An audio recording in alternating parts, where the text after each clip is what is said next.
Hi everyone, welcome to another episode of Grammar Lessons. You can find the full playlist in the card which is in the top right hand corner of your screens.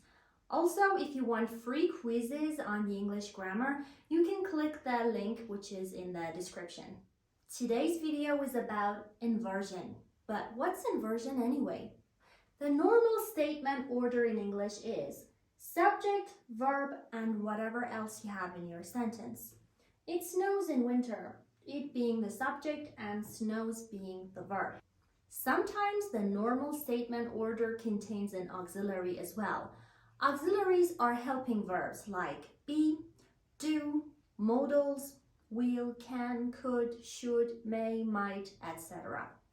Like, it will snow tonight. In this order, the auxiliary always goes between the subject and the verb. It being the subject, will being the auxiliary, and snow being the verb. Now, when you reverse this normal word order, which means inverting the subject and the verb, inversion happens. The most common type of inversion is questions. It snows in winter. It snows. Does it snow in winter? The auxiliary goes before the subject. It will snow tonight.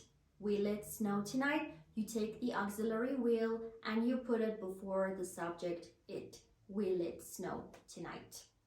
And what happens is that we invert the subject and the verb by using an auxiliary helping verb before the subject. Now that you've learned what inversion is, let's move on to the main point of this video.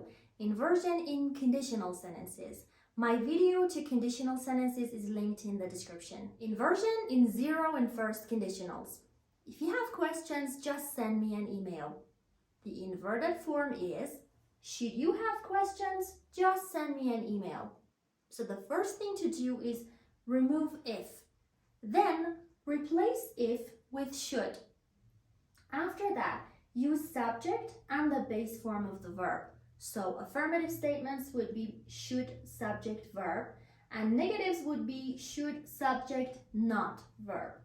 The result clause stays the same. You don't have to change anything there. Let's see a couple more examples. If you don't wish to continue using our service, let us know. Should you not wish to continue using our service, let us know. So that's the negative form. If he sends the application in time, he will have a good chance of getting the job. Should he send the application in time, he will have a good chance of getting the job. Inversion in second conditionals, aka unreal present.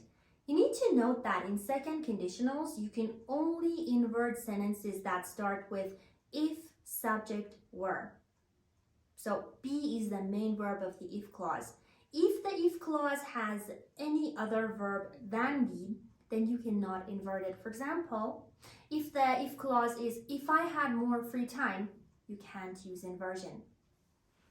If it were snowy today, I would go out and walk in the snow. Changes to were it snowy today, I would go out and walk in the snow. So the first thing you do is remove if. Then you replace it with were. And then affirmative sentences are like were subject the rest of the sentence. Negatives are were subject not the rest of the sentence. And then of course you don't touch anything else. So the rest of the sentence stays the way it was. If I were rich, I would help the poor. Were I rich, I would help the poor. If Cindy weren't at work, she could come out with us. Were Cindy not at work, she could come out with us. And at last, inversion in third conditionals or unreal past. If you had told me about the problem, I could have helped you. Had you told me about the problem, I could have helped you. So again, the first thing you do is remove if. Then you replace it with had.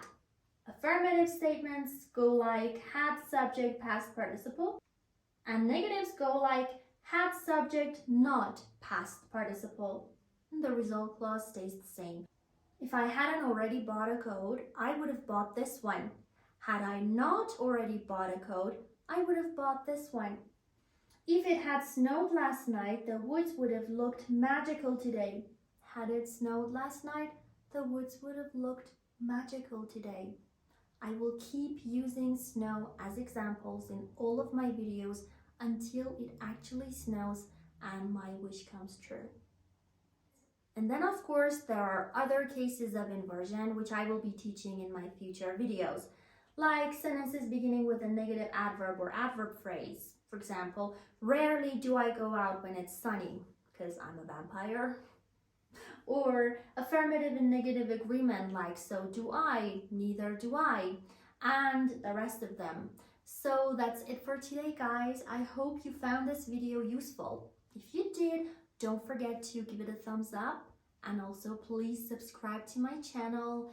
And if you have any questions, don't hesitate to ask them in the comments, and you can use inversion in the comments as well. And if I see any mistakes, I will definitely be correcting them. Take care, guys. See ya!